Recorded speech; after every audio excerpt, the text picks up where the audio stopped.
The Nw Wtch Dg. There was this at least to be said in the swans' favour.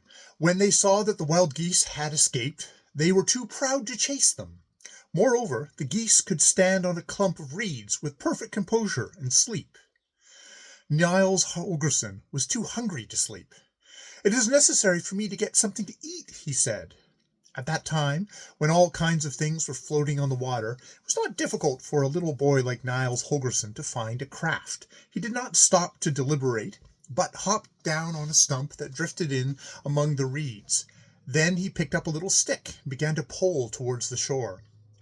Just as he was landing, he heard a splash in the water. He stopped short. First he saw a lady swan asleep in her big nest quite close to him. Then he noticed that a fox had taken a few steps into the water and was sneaking up to the swan's nest. "Hi, hi, hi! Get up! Get up!" cried the boy, beating the water with his stick. The lady swan rose, but not so quickly that the fox could have pounced upon her had he cared to. However, he refrained and instead hurried straight towards the boy. Thumbletot saw the fox coming and ran for his life.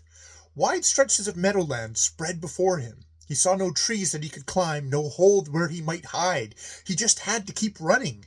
The boy was a good runner, but it stands to reason that he could not race with a fox. Not far from the bay, there were a number of little cabins with candle lights shining through the windows. Naturally, the boy ran in that direction, but he realized that long before he could reach the nearest cabin, the fox would catch up to him. Once the fox was so close that it looked as if the boy would surely be his prey, but Niles quickly sprang aside and turned back towards the bay.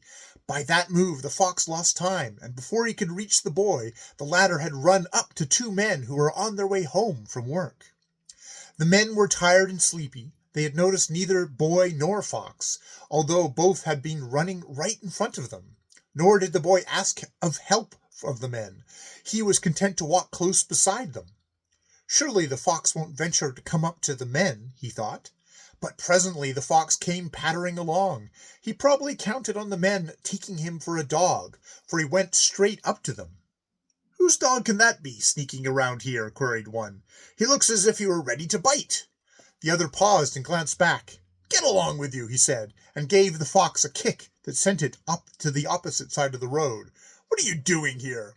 After that the fox kept a safe distance, but followed all the while. Presently the men reached a cabin and entered it. The boy intended to go in with them, but when he got to the stoop, he saw a big shaggy watchdog rushed out from his kennel to greet his master. Suddenly the boy changed his mind and remained out in the open. Listen, watchdog, whispered the boy as soon as the man had shut the door. "I wonder if you would like to help me catch a fox tonight." The dog had poor eyesight and had become irritable and cranky from being chained. "What?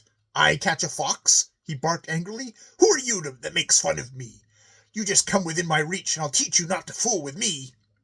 "You needn't think that I'm afraid to come near you," said the boy, running up to the dog. When the dog saw him, he was so astonished that he could not speak.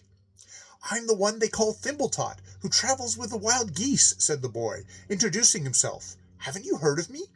"I believe the sparrows have twittered a little about you," the dog returned. "They say that you have done wonderful things for one of your size." "I've been rather lucky up to the present," admitted the boy, "but now it's all up with me unless you help me. There's a fox at my heels. He's lying in wait for me around the corner." Don't you suppose I can smell him?" retorted the dog. "But we'll soon be rid of him." With that the dog sprang as far as the chain would allow, barking and growling for ever so long. "Now I don't think he will show his face again tonight," said the dog. "It will take something besides a fine bark to scare that fox," the boy remarked. "He'll soon be here again, and that is precisely what I wish, for I have my heart set on you catching him." "Are you poking fun at me now?" asked the dog. "Only come with me into your kennel, and I'll tell you what to do." The boy and the watchdog crept into the kennel and crouched there whispering. By and by the fox snuck his nose out from his hiding place. When all was quiet, he crept along cautiously. He scented the boy all the way to the kennel, but halted at a safe distance and sat down to think of some way to coax him out. Suddenly the watchdog poked his head out and growled at him. "Go away, or I'll catch you." I'll sit here as long as I please for all of you, defied the fox. Go away, repeated the dog, threatening, or there will be no more hunting for you after tonight. But the fox only grinned and did not move an inch. I know how far your chain can reach, he said. I've warned you twice, said the dog, coming out from his kennel. Now blame yourself. With that, the dog sprang at the fox and caught him without the least effort, for he was loose. The boy had unbuckled his collar. There was a hot struggle, but it was soon over. The dog was the victor. The fox lay on the ground and dared not move. Don't stir, or I'll kill you, snarled the dog. Then he took the fox by the scruff of the neck and dragged him to the kennel. There the boy was ready with the chain. He placed the dog collar around the neck of the fox, tightening it so he was securely chained. During all this, the fox had to lie still, for he was afraid to move. Now, Smire Fox, I hope you'll make a good watchdog, laughed the boy when he had finished.